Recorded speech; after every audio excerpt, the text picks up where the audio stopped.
Hi.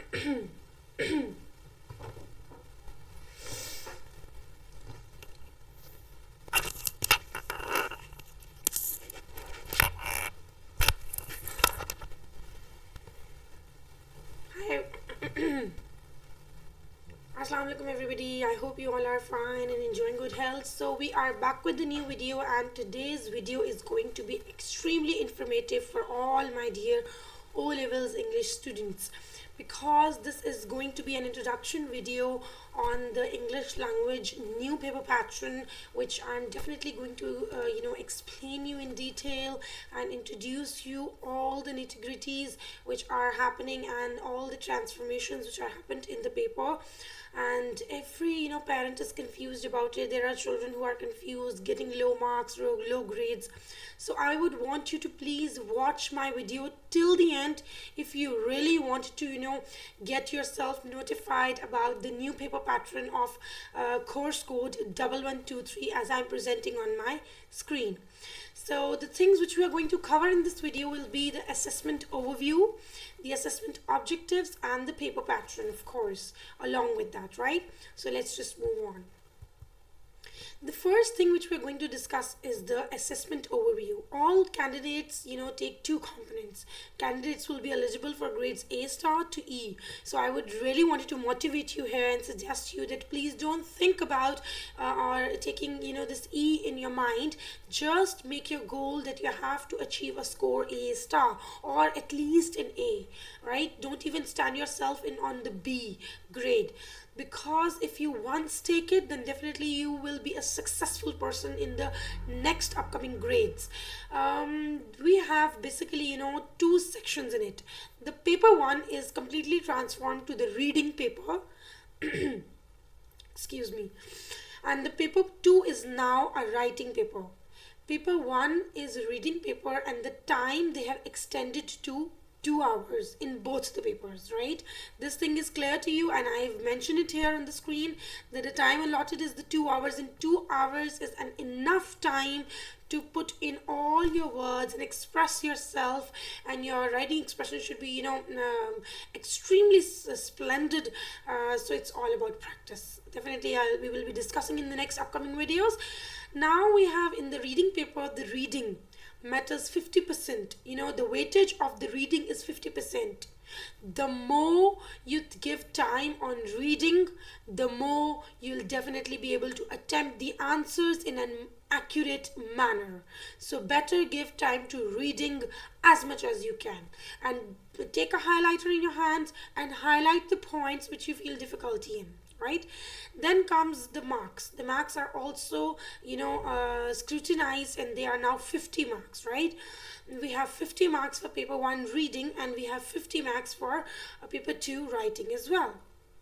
Structured and extended writing questions are presented. Questions are based on 2 reading texts. We will definitely be discussing in the next part, and then it's externally assessed, right? Same is the case with the paper 2 writing. 2 hours are allotted. 50% of writing is being assessed, because you have to write and express yourself in a stupendous way, right? Marks are altogether the same. The weightage will be 50%. Directed writing question and a composition task. You better know that it is divided into two things: directed writing and composition writing. And now the choice has also been omitted. There's no choice. So you have to be very well prepared in all the strands of directed writing, and try to pick that strand which you are extremely sure of, that yes, I can do stupendous, amazing in that. And mostly the narratives are chances are that the narratives are, they used to present you or give you the narratives in the papers, but it always varies. The paper pattern varies, right? Let's move on to the next slide and check out what's in that. These are the assessment objectives. So the assessment objectives for the paper 1 reading and the paper 2 writing are: in the reading, candidates will be assessed on their ability to demonstrate understanding of explicit meanings. The explicit meanings are the outer covering meanings, right? And the implicit meanings are the understanding of implicit meanings and attitudes, the deep meanings, the inside meanings of everything, right? You have to go deep into it. Analyze, evaluate, and develop facts, ideas, and opinions using appropriate support from the text. There is one tip, my dear students, which I'm mentioning it here, and that is that you have to put things from the text. You have to extract things from the text and mention them in your answers. This way you are making your not invigilator, you are making your checker, the person who's checking your paper, believe that yes, I'm very well aware about the terminologies and strategies of how to attempt a SMAT paper. Then it's demonstrate understanding of how writers achieve effects and influence readers. You need to be smart enough. You need to have that spick and span structure through which you can influence the reader, through which the words you have to use. I'm not saying that you have to put on all the words, vocabulary words, those are advanced level words, but somewhere you have to modify your sentence structure through which you can influence your reader, right? Select and use information for specific purposes. This is something very important. The last is select and use information for specific purposes, and you have to be very vigilant by using the information for specific purposes. Otherwise you will lose marks if you're going to put in the extra information in it. Then comes the writing paper. In the writing paper, candidates will be assessed on their ability to articulate, experience, and express what is thought, felt, and imagined. It is all about your sensory images, your senses. You have to put in your feelings into it, what you heard, what you felt, what you smelled, each and everything. This is the way you're going to articulate your experiences and express yourself in an outstanding manner. Organize and structure ideas and opinions for deliberate effect. Of course, you have to convince the person through your structured sentences. Use a range of vocabulary and sentence structures appropriate to context. I will be telling you how you can learn vocabulary easily. Use register appropriate to context. Your tone should be formal, right? According to the writing which they have asked, your tone should be according to that. Make accurate use of spelling, punctuation, and grammar. This is something mandatory for the O-levels English students, because in those 2 hours definitely you cannot be perfect enough, but try to reread your paper for all removing all those spelling errors and punctuations and grammars to modify them, right? Then move on to the paper pattern. Paper 1 is about reading. In a nutshell, there will be 2 texts, text A and text B. You'll be given an insert first, and then you'll be given a question paper with that. The question paper will be based on these 2 texts, question 1, 2, and 3. They are designed like this. Question number 1 has further 9 parts, which are approximately of 16 marks, and they demonstrate understanding of explicit meanings and implicit meanings and attitudes, both. You have to somewhere add the explicit meanings, and somewhere you have to modify and explain the implicit meanings, go deep into it, and attitudes. The question number 2 will be surely about the writers achieve effects and influence readers, where you have to attempt the 4 to 5 parts altogether, which consists of 9 marks. So here you have to mention from the text. Then comes the last question, and that is the summary writing. Plus there are some interviewers question or any other question with that of 5 marks, but the main task is of 20 marks, the summary writing. Here we have achieved the 25 marks with this first part and the 25 marks with the last part, right? So this is divided into these 2 parts. So the summary writing, you have to be smart enough to complete the summary writing, and I will be definitely uploading the next video where I will explain you in detail that how to smartly attempt a summary writing. There are few trips and there are few tricks and tips which I'll be sharing with you, which I have applied for my students and they have excelled in that, and I'll be sharing with you that how to attempt a smart summary, not to drag that so much, but to be smart enough to attempt it and make the readers get influenced by you, right? Then we have the paper 2, that's writing, right? We have to answer 2 questions in total, right? So of course it's the division of 25 marks each. In the section A, we are question about the directed writing question. There's no choice, just one question.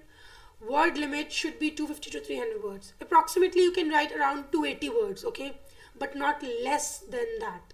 Don't go down to 250 words, and don't count the helping verbs and the articles and these kind of things in your writing. Is, am, are, the, don't count these words.